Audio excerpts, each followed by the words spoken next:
Voilà, l'émission Vérité Plus 643 autodisposant d'un programme, il y a la chaîne du peuple d'Osta Télévision, chaîne où on peut savoir des informations politiques autour de la République démocratique du Congo, chaîne à résistance. Qu'est-ce qui fait que au CETER, au Zongasima, apparemment c'est comme ça qu'on a combat tous ces retirs ou encore Renosa, c'est comme ça que Nasangajagi sur demande. Bien sûr, il y a partenaire à d'Osta Télévision, Maman Catherine Ngwanda, Vienanga Patience Mimi, Freddy Kangamotema, Vienanga Lolo. Nabo Saint-Pété, vient à Papi Lunga à partir de Belgique. Bengi Babi que non Luka, mais c'est allé bolo joie.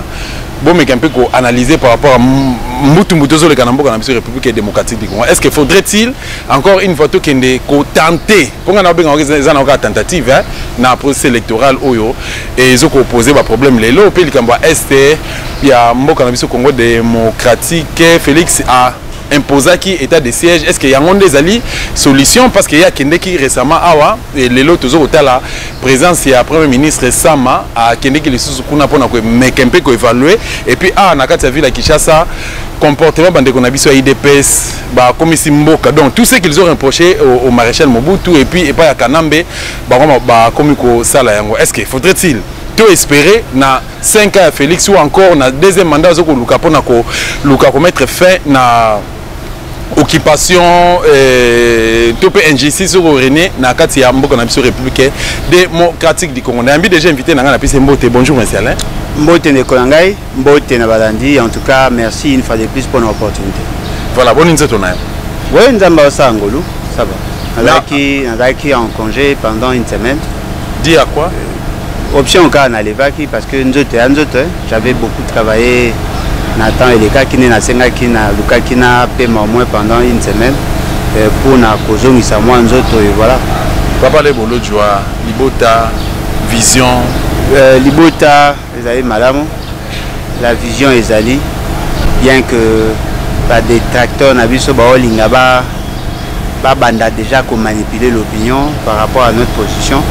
Je crois que nous sommes restés tels quels te changer. On est dans le même combat, dans la même approche, donc nous sommes là. Voilà. Voilà. Tout le monde peut évoluer, tout le monde peut évoluer. Le processus électoral dans le Congo démocratique, ils ont posé déjà problème. Félix a dit qu'il y a un 2022. Alors, s'il faudrait dire quelque chose, parce que la tractation est bandit, la Mouka Aboyi, le retour de 6 contre 2. Donc, la confession religieuse, les lots, Bazali, n'a combat cage. Un mot par rapport à Nayam.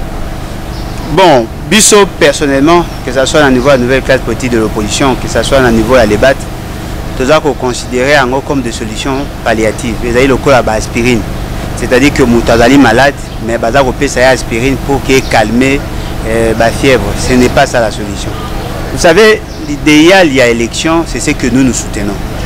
Nous voulons assez que Moutoua comme à Mokonzinamboka, il faut d'abord outer un peuple. Et ce qui fait que les élections, c'est le moyen pour atteindre cet objectif. Mais cela ne veut pas dire que nous devons organiser les élections à n'importe quel prix. Ça malheureux, c'est-à-dire que Moutoumoko a l'ingatika à pouvoir, à un mécanisme à tricher.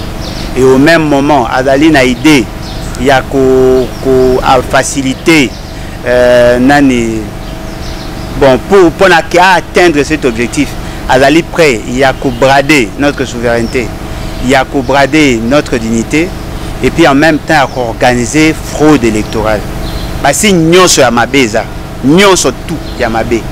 Parce que M. Félix Sekedi, déjà au départ, Azako Kanisa que la centrale électorale, déjà n'est pas ça qui va réformer. Basali que Bateau Balaï prétend être dans la majorité. Baza a droit à 6. Bateau Bango Baza qualifié opposant. Baza a droit à 4. La société civile Baza a droit à 5. Balobi na bino moko ya ba principe o Bango ba erija qui ba kotsa qui na 4. C'était il y a ça que chacune de composantes a la autonome, a la libre pour na kopona bateau ya lingi. Monsieur Félix Sekedi a la chance. Ce to le Bango boy, il y a kopona moto ya lingi na composante na yé. Sur les 6 aucune composante ne viendra intervenir pour la couper 6 wana. Pour les aïe, yé moi koye baga replace à tel. Bateau ba benga opposition, c'est le partenaire Kabila. Bazan a droit à 4. Ba kopona pe o ya bango bateau bango balingi. Mais là où bateau ebimaka loko la représentation de la population, ce que nous appelons la société civile.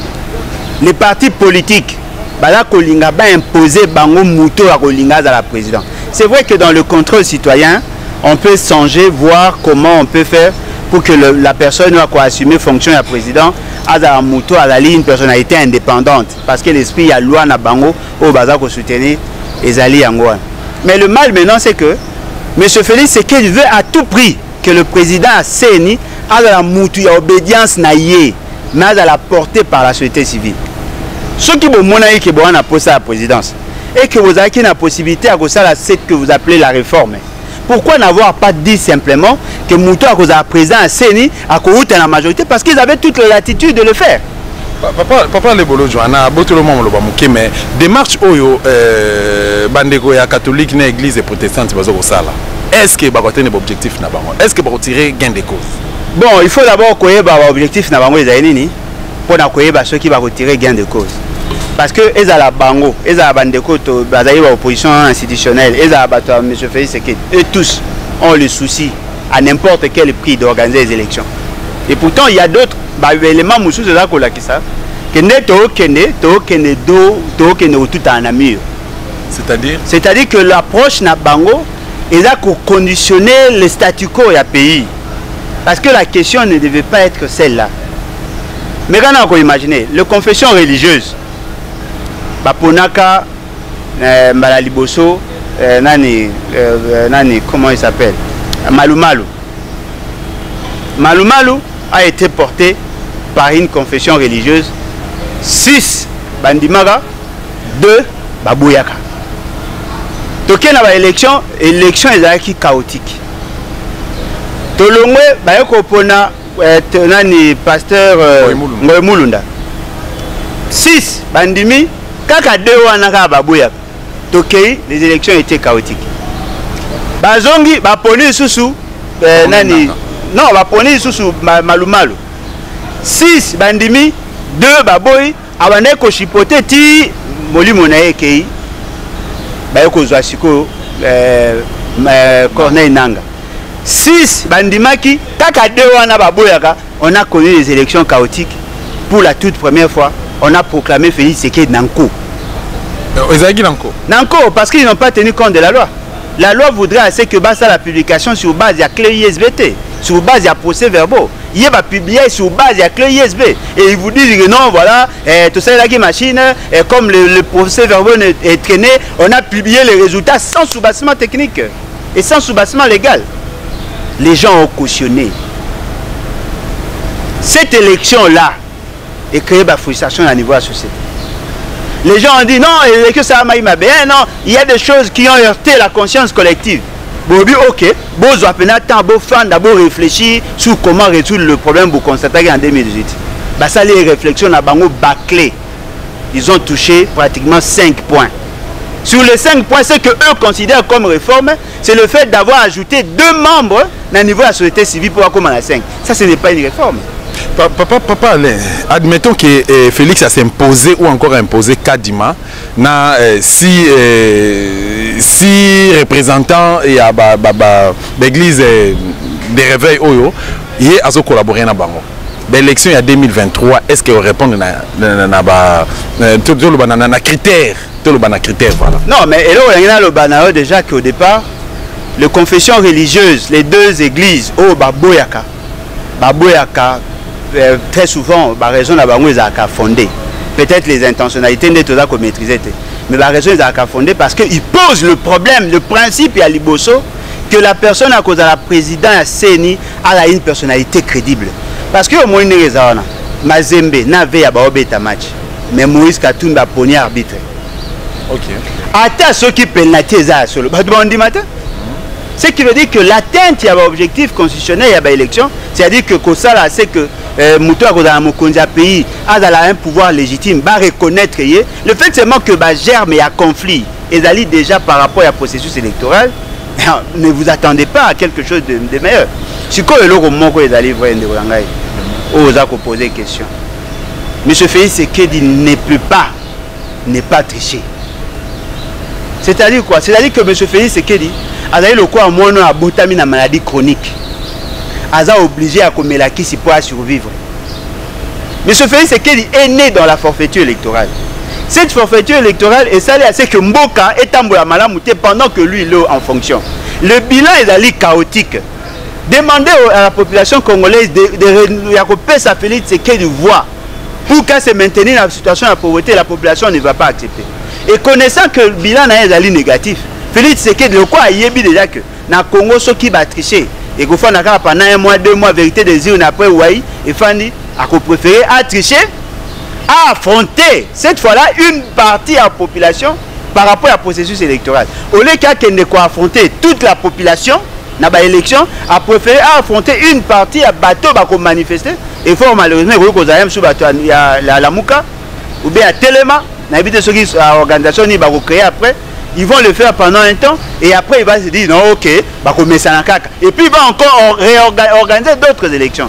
Ce qui veut dire quoi? Ceux qui va confession religieuse, l'église catholique et l'église protestante, souci na bango ezali, de donner à la République de bons citoyens, que quelque part la plus grande faiblesse na bango, c'est le fait d'avoir cautionné la présence de Félix Tshisekedi à la tête du pays. Tout à fait. C'est-à-dire que le fait seulement que Bondima qui est, que du mal peut sortir le bien. Aujourd'hui, vous vous rendez compte que le mal ne peut produire que le mal. Moi, je vais aller à la population nini. Par rapport à nuance analyse là par rapport à l'élection 2006, 2011, 2018, ndenge ba confession religieuse bandeko l'église protestante na catholique ba pesa ki ba pesa Félix crédit malgré que bien qu'a mérité qui a monté l'élo horizon 2023 par rapport à bantanement ya classe politique na biso. Est-ce que vous la population ba kende ko voter ou bien ba kende ko voter bandeko ya Congo démocratique bazo kolanda? Bon, moi personnellement, je ne prendrai pas le risque de demander aux Congolais de ne pas aller voter. Comment ça? Ça, c'est déjà, pour moi, c'est déjà un principe. C'est-à-dire que nous a exercé un droit. Mais là, on est le peuple congolais. Que ces élections-là ne vont rien apporter. Voyez-vous? Parce que le aussi, c'est de marcher sur ce droit. Ils ont le droit de faire de mauvais choix. Mais là, c'est clair. Ne vous précipitez pas d'aller dans des élections où il ne faut apporter rien. Les élections ont quelle finalité? Les élections ont pour finalité, il y a que ça là, c'est que de mettre fin à la crise à légitimité. Dans il y a des élections sur tout ça. Ce qui te pèse la question à la double nationalité ou bien question il y a loi proposition à loi Tiani. Est-ce que vous savez que les Banyarwanda ne sont pas concernés? Est-ce que vous savez que les Banyarwanda sont considérés comme des Congolais d'origine? C'est-à-dire qu'un Banyarwanda a postuler comme président. Alors, tant que vous avez l'élection, c'est-à-dire que vous avez entériné, vous avez soutenir leur démarche. Nous pensons que les élections sont une bonne chose, mais nous estimons par contre qu'il y a des préalables. Préalables à l'Iboso. Il faut que le peuple a la souverain. Ce qui peuple a commis souverain, c'est-à-dire que vos consignes ils n'ont pas peuple.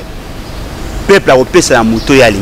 Mais ce qui peuple a commis acteur secondaire par rapport au processus électoral, où M. Félix Tshisekedi se bat pour maîtriser la Cour constitutionnelle, où M. Félix Tshisekedi se bat pour maîtriser la CNI, attends ceux qui peuple a voté, va republier Mouto peuple à l'ingité. Alors à quoi ça sert à aucune élection? C'est-à-dire que devant toutes ces réalités, nous pensons que la solution est la meilleure. Reste d'abord la révolution. Au moins la révolution avantage dans les et là le col à bateau, bah monique na kati ya nzoto na bango ba na maladie. Maladie yango za ko toucher ba intestin. Biso ba to kola na bambanda ka to yebi ba biloko wana. C'est-à-dire que ba ko ya ba sali purige. Omoni? Ba zupe na ba mondongo ba tangawisi ba sangisi nyoso tu wana lepu. Et robimisa salité nyonso et sukoli pota et bomi ba infection en ce moment le fani kimia. Mais ce que les aïkas comme ba aspirine et qu'on résout le problème. La révolution veut dire quoi? Le peuple a la kisaki yenda mokonzi. Le peuple a zongi salon mokonzi pas naïe. Après na sima, nous convoquons maintenant un congrès fondateur. Le congrès fondateur Tozo Lobedaïne, vous appelez toutes les intelligences. Ezaya Kinshasa, Ezaya Congo Mobimba, Ezaya Bato Balaye en dehors. On réfléchit sur la problématique à développement. Tout ça, l'état généraux secteur par secteur. Tant que tu as mis vision, te mettre en place l'organisation, c'est-à-dire les institutions, par rapport à la problématique Nabiso. On met en place un gouvernement, on met en place comment le gouvernement, les institutions, tout Kaboul, institutions bien, mode d'accession et tout ça. Tout ici, c'est ça le pacte social au Tobengi, la constitution de la 4e République. À partir de ces institutions-là, où va provisoirement installé, va organiser les élections. Cette fois-là, ne peut postuler qu'un mouton d'abord congolais. Il y a mis en sait que ces élections-là, la publication a des résultats et ça au niveau de la province. Nous devons éviter que le président CNI national ait le pouvoir de décider sur qui doit être président. La publication à province par province et qu'on réduit l'influence, il y a des membres et bureau. Attention qui botte ça dans la présidence CNI et que botte que mécanisme moral pour empêcher à tricher et que ça. Les gens n'ont pas réfléchi sur cette problématique. Ce qui veut dire que notre position est claire. Bandeko nyonso bakendaki na gauche, bakendaki na droite, baozonga kan eloko moko. Peuple nde mokonzi. Peuple nde mokonzi lelo na kansi so na landi analyse no malamu na bandeko ensemble o tozoko o bazoko landa biso partout dans le monde bien sûr. Papa Honoré Ngbanda schéma naé a proposé Azalaki n'a raison. Non mais Azalaki n'a raison, je ne dis pas qu'il avait totalement raison. Mais Azalaki n'a raison et puis d'ailleurs ce qu'on l'a dit même na ba réalité à terrain par rapport à la question à gouvernance, la question à gouvernance et à la sécurité, on se rend compte qu'il a prophétisé. Aïbisara déjà battu la dangerosité à M. Félix Tshisekedi. C'est notre fils, nous devons le plaquer, parce qu'il a été légitimé. Tout ce qu'il a dit là, c'est bon. Mais si quand on a papa, on a tourné bande quoi, par contre on est au Canada, eux pensaient que tout est solo moussou souté, tout est à ma solo, il y a soulèvement populaire. Non. La population ne va pas vous suivre comme ça. Il faut tenir compte aussi de la sensibilité à la question et puis comment y arriver. Et puis, et là, on peut remarquer la révolution. Mais nous allons au-delà de la révolution. Mais ce qui est vrai, n'est pas reconnaître le combat. Il y a n'est pas reconnaître la vision, l'esprit clairvoyant. Il n'y a pas honoré, c'est méconnaître la réalité à pays. Mais nous pensons que l'eau que et là qui c'est préalable là et donc voilà, je soutiens et je continue à soutenir cette vision. Merci de tout cœur M.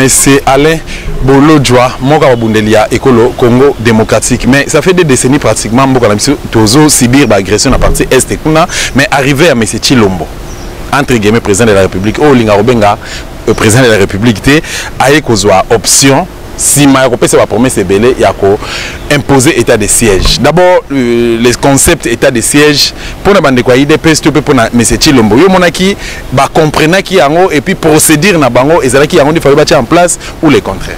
Non mais les faits sur le terrain, ils ont démontré que ça a été fait avec beaucoup de maladresse. Ndegolangai état de siège. Ça fait partie à la disposition constitutionnelle. Ce qu'au Tali la constitution, on parle d'état d'urgence. État de siège, na état de guerre. Et là, il y a une option exceptionnelle. Parce que l'état de siège, et là, vous avez militarisé la zone. Vous avez un état de siège partiel, vous avez un total.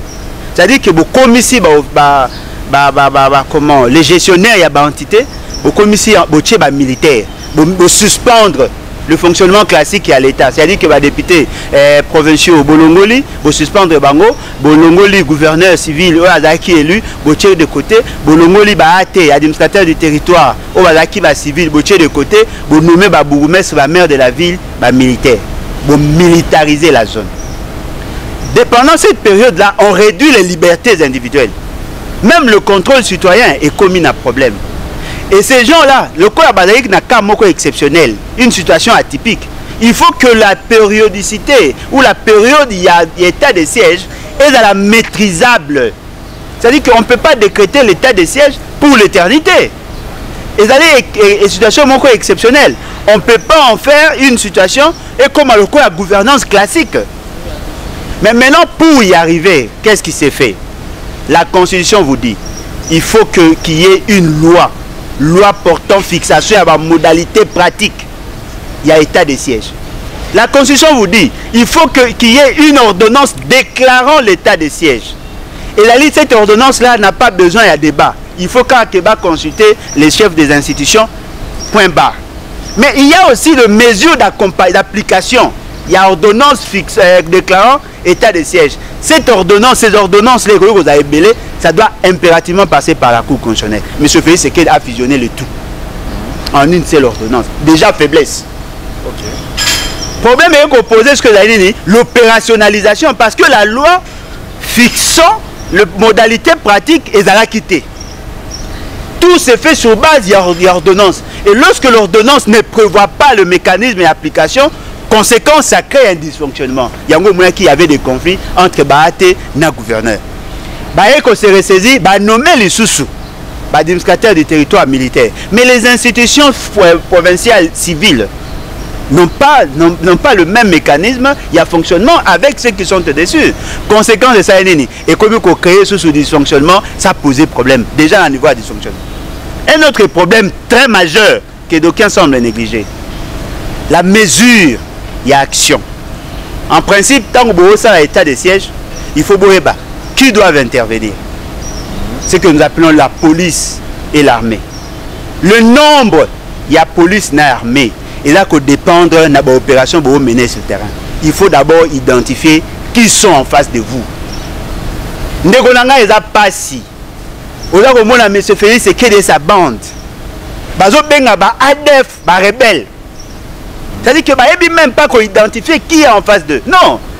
Un rebelle, il a l'imoutou, à la ligne citoyen, à s'opposer contre l'ordre établi, à y avoir l'intention à renverser le pouvoir. Mais un étranger qui vient chez vous sous la bénédiction de son gouvernement, à sa rebelleté. Et puis, c'est une guerre asymétrique. La guerre asymétrique, c'est-à-dire quoi? Les gens n'utilisent pas les instruments conventionnels. Guerre, SNA ou s'infiltrer dans la Nabino. Cette guerre-là, et la guerre, il y a intelligence. C'est-à-dire que les structures qui devaient être mises en exergue, et la structure, il y a renseignement. Et les renseignements ne réussissent que lorsque la population a s'impliqué. C'est quoi, écarter la population. Oh, problème. Écarter la population, contrôle citoyen, est-ce que vous avez imaginé la société civile, le député provincial, futiger ce qui s'est fait, on a instruit le gouverneur en militaire que ceux qui battent va continuer à Kangabang. C'est-à-dire que la population est exclue dans le combat au guerre asymétrique. Mais mais dis-moi, tant à moni, d'abord, Mibeko Lobini par rapport à l'état de siège, et ça, les pendant combien de temps? État de siège, état d'urgence, contrairement à l'état de guerre. Et là, 30 jours renouvelables, 15 jours, 15 jours, 15 jours. Nombre de renouvellements, fixé. Mais dans la pratique, il y a gestion. Avant de prolonger ou de proroger une décision, on fait l'évaluation. N'est-ce pas? Basali 30 jours, et Sili. Basali 15 jours, et Sili. Deuxième 15 jours, et Sili. Troisième 15 jours, et Sili. Quatrième 15 jours, proroger. Par la suite, que nous ça l'évaluation. Ça fait combien de temps? Au 6e mois. 6e prolongation. Ok, moi, je vais aller à tout le monde. Félix a une présence à l'armée étrangère. Tout le monde, entre autres, américains, basé déjà dans le sol congolais, qui nous est soutenir ou encore accompagner FARDC. Lecture dans les années par rapport à est-ce que cause à la solution? Solution. Quand vous avez affaire à un cancer, vous avez la solution Ninéa. Mais le cancer est déjà incurable. Ce qu'il faut faire, il faut maintenant amputer. Quand tu as parti à nous, on a proposé à Kimia. Au moins, on a arrêté que basé sur un cancer de sein, c'est ce que nous devons faire. On n'a pas de choix. Parce que sur le cancer, on est commis généralisé, le corps meurt. Vous me coûtez d'attendre à libérer le moro bakati pour bika. Que vous avez mis balé et que ça m'a dit au koufa. C'est non un belé ba saisir. Ba ko saisir, ba toi maël le baza Hollande. Ba comprendre, il faut qu'on kata libérer. Maman a supporté ba kata libérer. Ceux qui bossent à monter pour retourner en rond. Mais quand on a imaginé, ces militaires-là, les Américains, ils ont des intérêts, non? Tout à fait. Parce que tant qu'on n'y est pas en Abisso, il y a un terrorisme. Il y a en Afghanistan. Qu'est-ce qui s'est passé là-bas? Le terrorisme est allé presque partout. Quels sont les centres d'intérêt? Il y a des Américains au Congo. Qui ne sait pas? Ce sont les centres d'intérêt. Il y a des Américains qui ont formaté guerre pendant des années. Ce n'est pas 20 ans, c'est depuis 1993. On a formaté guerre, comment rendre le ventre mou et tout ça. Même le départ à Mobutu, même la guerre, le loi à Biarimana. tout même qui va opération de titre Mboka, tout ce qui a été fait là baluba na université na Lubumbashi, même salibino ba décréta imposer biso embargo militaire ya koteka kosomba minduki nyonso, tout ça fait partie de ces plans là. Les Américains. Oh, même Liwa Lumumba. Toujours bon. Parce qu'on a encore mon nez bateau comme naïf quand les Américains font faire des choses pour nous. Non, les Américains ont une vision capitaliste. Il n'y a que le lucre, il n'y a que l'intérêt. Et puis bateau Baoya. On nous dit que Baoya pour na sécuriser parc à Virunga. Monsieur Agoya a savez non Baoya pour na bundisa le terrorisme. Monsieur Kouna non Baoya na cadre ya MONUSCO. Non mais attendez, ne soyons pas pressés. Toye banan nous raison on Baoya. Ce qui Baoya pour na protéger le parc. Question, qu'est-ce qu'il y a dans ces parcs? Oh bango ba yiba protéger le quoi ba garde ya parc ba membre ya ICC ne ba former nos militaires combien ils ont, quels équipements ils vont travailler, comment et quelles sont les relations entre le Rwanda qui est derrière l'instabilité à Congo et ses Américains. Pour se rendre compte et la bateau ba salibino mabe ba ça l'assemblée pour résoudre le problème. Il y a deux possibilités. Soit baza effectivement la souci à commettre faire la guerre parce que bazu et loko bazouara na guerre sans la guerre, ou soit bah on a posé à maintenir dans la statico bah ça l'assemblée va apporter solution justement pour atteindre leurs objectifs. Dans les deux cas il n'y a que les intérêts des Américains où ils ont recherché. D'un côté la périphérie il y a aussi le Rwanda, l'Ouganda et le Burundi. Pendant que nous pleurons, c'est que vous appelez président, c'est permis d'aller signer des accords de coopération avec les États agresseurs. Alors frère, ami. Et au même moment, le Congolais pense qu'il va résoudre le problème.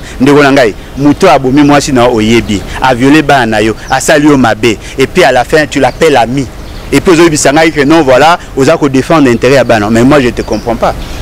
Merci beaucoup, moi Mboka Ale Bolo Joa. Mais tozo qui n'est na suka déjà, na moni ndeko kuna azofina nga déjà lisoume toko conclure te soto to folé na basije mi balé autotikal na ngote likam d'abord ya social Mboka na biso. To banana likamba bila ya Monsieur Chilombo 3 ans déjà parce qu'il y a année 2021 et toko na suka atika na 2022 et puis na 2023 eza année à organisation d'élection. Est-ce que les losuki esengi o pesa bila moko chiffré? Comprendre nini par rapport à Jesua Félix. Par rapport à la question à Liboso,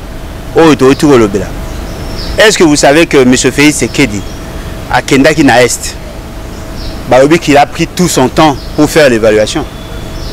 Militaire c'était 21 000.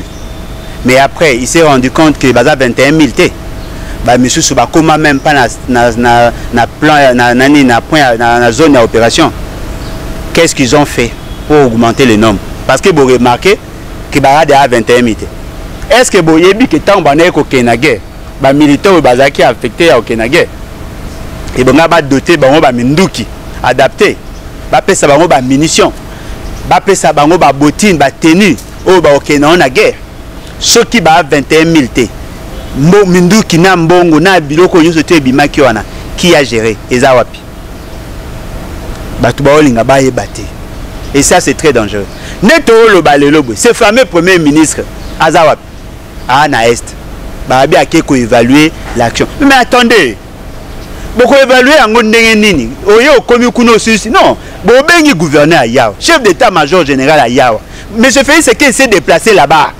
Vous avez déjà mis en évidence certaines faiblesses. Ce qu'il fallait faire, c'était corriger ces faiblesses-là. Vous avez dit que vous détourné les agents militaires, les agents policiers. Vous avez dit colonel tel, assistant à gouverneur, a détourné l'argent, a participé à un détournement à Yambongo. Mais comment c'est fait que le titulaire n'est pas inquiété? Ce qui veut dire que ces gens-là n'ont pas besoin de solutions. Bazako duper peuple. Et en même moment, Bazako exploiter les ressources. Ce que vous avez dit en matière de bilan. Bilan à Chilombo, voilà. Ce que vous avez en matière de bilan. Le bilan, c'est par rapport à la mission. M. Félix Sekedi est le garant du bon fonctionnement des institutions. Dites-moi, quelle est cette institution qui travaille normalement? Aucune institution Nous, ce comité institution a immoralité. C'est-à-dire? C'est-à-dire que les députés, ils 7 000 $, jeep, pour contre la volonté du peuple. L'Assemblée nationale, corrompu. Les sénateurs, le corrompu corrupteur. La présidente de la République, le corrompu corrupteur détourneur. Ok, le gouvernement, corrompu détourneur. C'est-à-dire que tout ce que nous combattons se retrouve dans toutes ces institutions-là. Yoso Mona Wapi, Baomi Sambala Liboso, Bakanga, premier directeur du cabinet, a détourné un bon projet et à développement. Est-ce que le directeur du cabinet gère un bon à l'État? Confusion. Confusion. Bilan négatif. Eh, mais le ministre, conseiller, mon président, Bakangi Kuna, qui n'est pas se faire corrompre. Comme le président, il y a commission à lutte contre la corruption. Bakanga est na Kanyaka, au Gozambo, na banque. Combien de directeurs il y a conseillers à Félix Sekedi cité dans le seul besoin? Détournement en bon programme à 100 jours, détournement en bon à Chile-Gelou, détournement à caisse à solidarité. C'est-à-dire que tout ce que nous combattons comme anti-valeur et le rôle de président, M. Félix Sekedi, il a échoué. M. Félix Sekedi est le symbole de l'unité nationale. Ne sentez-vous pas qu'il y a le tribalisme qui monte? Et là, on est salé, rien du tout. M. Félix Sekedi est le garant de la Constitution. Combien de dispositions constitutionnelles ont été violées? Il y a violé la Constitution il y a membre de la Cour constitutionnelle. Il a suspendu l'installation au Sénat. Là aussi, il a échec. Au long M. Félix Sekedi a la liste chargée. Il y a sa orientation, orientation sur le politique public. La question que nous devons nous poser, quel est le programme qui est en train de s'exécuter? Programme nini ya gouvernement bomoni baza ko exécuter. Tous les actes tombés car na accident à parcours. Au moins ka ba bongi baloni masango kuna na service national. Ah, bilan positif. Non, mais est-ce que c'était dans votre programme? On va évaluer Félix Sekedi sur base de quel programme?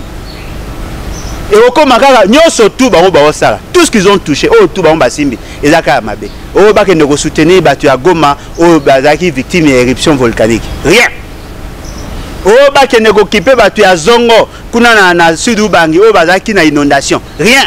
Oh, Makambo ya coronavirus. C'est-à-dire que tout ce qu'ils ont fait, nyonso ba tchaki na programme, nyonso ba salité. Moi mbokale bolojo aba soda pe na ba camp militaire entre autres camp Tchad, camp Badingi, camp Lufungula, camp Mobutu, bazo vivre na ba conditions moko malamu te. Tozo banga épidémie muso botama na kati ba camp militaire na ville province de Kinshasa, je vous dis, bazo kolela. Alors si ça dépendait de vous, au ça Félix conseil. Te nga ko yo beb satan nga ko pesa Félix Sekedi conseil te. Naza tan wanate. Na ebisaka ya démissionner à Saboya. Ah bon? Ngana ko pesa conseil te ngana ko ebisa ne peuple. Soko za ina bokonzo ezanga tina. Qu'est-ce qu'on fait? Opération Combo Ramazette. Bokomboli papa botoki foi libanda. Il n'y a pas d'autre solution parce que nous ne pouvons pas espérer sur M. Félix Sekedi. Nyonso toboya kaya bimisi yango en évidence. Nyonso tribalisme et mati. Ba relation avec les Rwandais sans réparation. Ezaï kout yakomata. Il se permet même Yakobenga Kagame son frère. Mais biso. Ezaki on a pété. Ndeko nangai penini. Diplomatie ni. Benga ngo l'acheter. Ndeko nangai pour ni Kagame benga ke frère. Abenga ke na. Oh, abenga ke M. Félix Sekedi. Abenga ke M. Félix Sekedi. Abenga ke frère wapi. Oh ça yoka Kagame benga Félix Sekedi ndeko nani. Ya benga Kagame ezali ni à flatterie. Au moins il y a une certaine époque, tango ba biloko ba diamant ezako régner. Très chers frères, ce sont des flatteurs, des gens qui viennent à couper ça, comme Moro Boepo et à séduire. Non, Ngai na ande quoi Félix Sekedi. Je suis son frère. Na ma frère na passé nga na e to ana makila moko ya Congo. Nga na e to a Congo. Ma benga ngandoki. Ma benga ndoki. Si biso ba kulutu Martin Fayulu biso tout benga biso bandoki na Londres. Nga na ande ko na ya benga ndoki. Bandeko bazana poto kutu balobi ka traiter bango de ntaba, de combat ntaba. Non mais ya zoba ngai ndeko na ye abenga ndoki. Na boma ta mutute na Congo, na détourné ta $1 à mutute. Na bengi Kagame frère.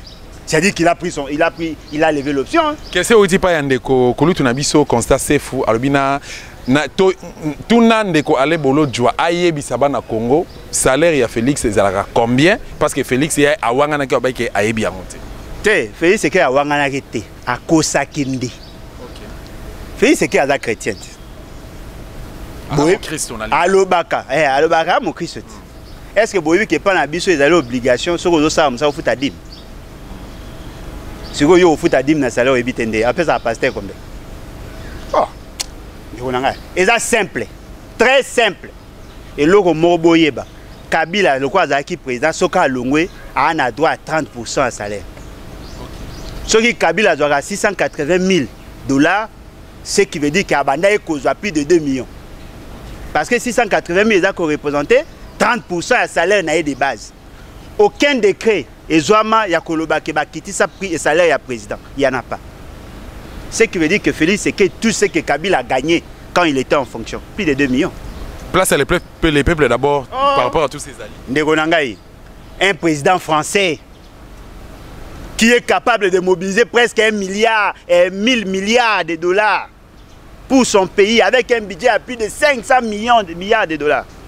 Vous savez, il touche combien? Combien? 15 000 € et des poussières. Plus de valeur en dollars? Non, ils ont 16 000 $, 16 000 $, 17 000. Ce qu'on a eu à moi, il y a une année, aux 15 000 multiplié par 12, ça vous fait pratiquement 180 000 $, 180 000 €. Ce qu'on multiplie par 5 ans, ça fait 900 000 €. 5 ans, il y a un président français, 5 ans à mandat, a un droit à 900 000 €. Mais votre président, à vous, dans ces pays pauvres,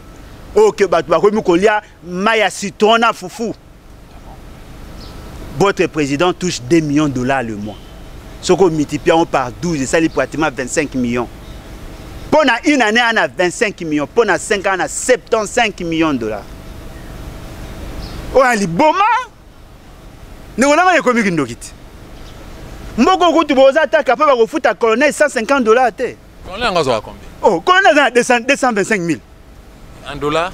Ah non mais ça 110 $, 112 $ pour 5. Et bon bah ambolo. Oh, bah ça 167 000 et puis ce qui est grave, dans l'armée, il y a des nouvelles unités non payées. Plus de 10 ans. Oh, est-ce que vous avez vu que vous avez un analyste à payer? Bon bah veuve militaire 30 000. En dollars? 15 $.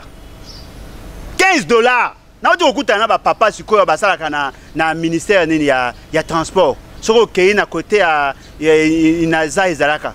Na kona nini ya je crois ya Onatra, bâtiment na Onatra. Côté ya Ifasik. Batemi na mulongo ba ekozwa 40 000. 40 000 francs. 20 $. 20 $. Batemi so na mulongo lokwa bana classe. Ndeko nanga na leli.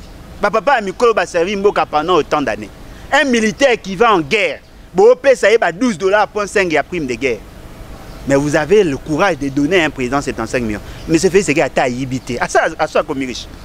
Et puis, ce qui est grave, sur 6 mandats, a commis un président honoraire, à cause de 680 000 $ le mois. C'est-à-dire que sur le terrain, par an, à pratiquement 8 millions de dollars l'an. Tant que déjà, à longue déjà, tu reçois un Jeep, 2 Jeeps chaque année. Et chaque 5 ans, bah na ya mike, bah na droit à congé na business class. Chaque année, na moi si bon, ça na moi si moi je crois, na moi si na ba na ba mine, bah okende. Olongwe wana, il est pris en charge par l'État et on va lui donner 8 millions de $. Ce qui veut dire que le problème de l'inégalité, c'est dans le texte. C'est-à-dire que tout ce que vous voyez là, classe politique, bah ça qu'on s'organiser pour nous maintenir dans le statu quo. Quand vous vous appelez que nombre que ça change, vous avez bah tu vas c'est la Massango est quitté. Ce peut quitter. Et qui 27 000 et commis 20 000 Massango 20 000 10 $ les sacs. Mais bon me poser question, les cycles à production, ils ont garantir la stabilité à prix sur le marché. Parce que là, ils ont dit que l'inondation y est, et prix est belé, et les marchandises est belé, vous quittez ici. Mais est-ce que vous êtes capable de maintenir le prix pendant le temps? Non. Parce que production, oh, ça va mieux. Il a dit production, ça fait plus de 5 mois. Au service national à production. Il y a 6 000 tonnes. Il y a Massango Tiloba au Bimisangote. Et au Béba. Pourquoi Babimsate? Parce que le projet on a échoué. Pour balingi bateka espace on a comme barba na reproduit bangi. Comment ça? Mais na golobanini. Nani ados ndomba sadali. Cheribe okenda dali le ministre. Bakenda ki ko sala audit kuna na Bukangalonzo, ils ont trouvé que l'État congolais bokonzo ya kanyaka o balingi bateka na 75 millions de dollars pour que ba na oteka banque. C'est-à-dire que devant toutes ces réalités, les bilans il a dit très largement négatifs. Électricité, maille, sécurité, transport, rémunération à bateau, le prix sur le marché, tous ces éléments là, ils ont amabé. C'est le lot autour que Félix Tshisekedi a ça semblant pendant quelques jours. Ils ont s'habiller avion. Mais boye ba ke calamité matasu. Voilà. Voilà, tokomi na suka moi mboka le bolo joie, tu rappelles bien que nazali moko ba bundile ya peuple sur le terrain bien sûr. Ngana respecter bandeko nazaka na bango na esika oyo na mabele ya Kimbangu, auto bimaka bango na ba risque belé, tant musupo bimi na tongo zu petit déjeuner te mais auto de gauche à droite na est bandeko bazoko kufa na ouest bazoko violer, ba sénat bazana ba salaire de santé, ba militaire, ba soldat n'en parlons pas, ba bazoko vivre le quoi ba to maboma na kati ya mboka na bango mais moi mboka ale bolo joie azo risque ya ko doité ba il y a peuple peu ba kolabo bazoko luka ko sacrifier mboka ya Kimbangu mboka ya Lumumba mboka Maréchal Mobutu soki esengela ki ko lobano ya suka na quelques secondes moi mboka le bolo jabande kwazoko la na biso okolobani elo na ina loba peuple congolais d'ici et d'ailleurs combat auto mené d'abord toi on a phase à conscientisation ça demande beaucoup d'énergie tout ça là effort tout tika ba débat stérile tout ko tapina dans le débat de fond. Nous devons conscientiser la population parce que la révolution militaire est aussi Mbaranamborote. La meilleure des révolutions, c'est la révolution populaire. Il faut que la population ait mora telemi. Sera telemi à maintenir la stabilité à Mboka. Mais si tu as une opération militaire, nous serons bloqués. Parce que le dictateur sera remplacé par un autre dictateur. Ça ne sera pas important. Nous devons investir dans l'homme congolais. Ce que nous faisons, c'est ça au fait le rôle. Nous avons conscientiser la population, comprendre le rôle de bango, aimer ma éveil, tant que la population a koya, attends ceux qui battent babilamba makasi ba koya ko soutenir, ba ya ko soutenir mais za eloko ya peuple. C'est ça notre combat. Et loko moto yito ibsa na bato. Que ndenge tozali awa, tozali na bitumba o eza ko senga unité. To éviter nyonso eza ko diviser parce que baza ko sala ngwa dessin. Bazako kabola bino pour que bino boza capable de causer ensemble. Félix Tshisekedi a le levier du pouvoir. Bien que Bokonzango zaï a ndengona mais azali parmi azali dans le levier à pouvoir. Il peut prendre des ordonnances à temps et à contre-temps sur impulsion à bateau bazako kambaye. Mais loko ezali vrai. Si nous voulons combattre un régime, nous devons être organisés. Cette organisation manque. Ceux qui battent ko transcender ba ego na bango. Tous à la unis ensemble. Tout travailler pour l'unité nationale. Tout ça, c'est que les choses changent. Je suis sûr et convaincu, c'est le moment à ça. Nous sommes prêts à nous battre, mais nous avons besoin que tout ça, tout travaille en synergie. Partout ici, vous allez, le Congo, Banani, Pareko, tout ça, Yombi, tout, Binonyonso, Peuple Mokondi, CCDP, Nani, Odombo, Binonyonso, tout. Il faut que vous soyez unis. Binono Bataliban, vous soyez unis pour créer un cadre d'harmonisation. Alors on a Kinshasa tout ça qui est fort, il y a soutenir Kouloutou Martin Fayulu parce que tu as vu qu'il y a un ancrage binopé entre Poto na Kinshasa bo sangana na cadre moko d'harmonisation, bo pesa orientation, bo tika bungayo yo ezo bo makomba. Ezo bo makomba. Bisone to sala bitumba. Ndeko auto lo ba. To tambola makolo. Moi je suis piéton. Na longwa ndaku nanga na ye na affronter ba on a bimi na zongi. Ba risque nous na kuta na oleka jamais na TV na ça il a publicité. Mais si nous le faisons, parce que nous savons que nous nous battons pour la dignité. Le coup, il y a beau mot, tu es dans la place. Vous allez unis, vous allez fort et vous allez bien. Et là, on a regretté. Papa Ngwanda Bandego Sala est fort. Il y a un leadership naturel sur tous les combattants. Mais je sens qu'il y a un vide. Merci beaucoup. Merci beaucoup. Moi, Mboka, allez, Bolo, j'en ai répondre à rendez-vous. Nous avons besoin la Simato Rosala. Si on a besoin, comme d'habitude, tu es donc, il y a tout ça, déjà alliance. Moi, part au Signa, toujours on associe à Luka comment décabiliser notre très cher et beau pays, la République démocratique du Congo. Dans 4 émissions, on est pour nous remercier. Équipe Kosoa d'Osta Télévision, Nabo Sanité, la Docina, Vanessa. Oazali à mes côtés, Nabo Sanité Kimi Domingo, Nabo Sanité Bobette Imboyo, Nabo Sanité Petit Naramushi, bien qu'Aza Taliba, mais tout sur l'avail cerveau, Azana Kata Bomasolo, tout le monde ensemble pour Nako. Kosala musala malam moi na souci à quoi informer bino par rapport à nous sur les Canada Tambour na biso Congo démocratique. Bo Santé Oazali na sima ya caméra, moi na mboka Sardu Dimbu. kala mingi pété azo région de biso na kati équipe ko sa do sa télévision bo s'abonner massivement na chaîne Nabino, la chaîne du peuple de sa télévision, ce qu'on landi vidéo oyo beta li solo partager, aimer, soutenir biso ne fils que na moi commenter et aussi biso moi plaisir na place à Rofinga. Tokutana bino occasion mususu. Merci beaucoup. Bye bye. Ingeta. Ma finga te.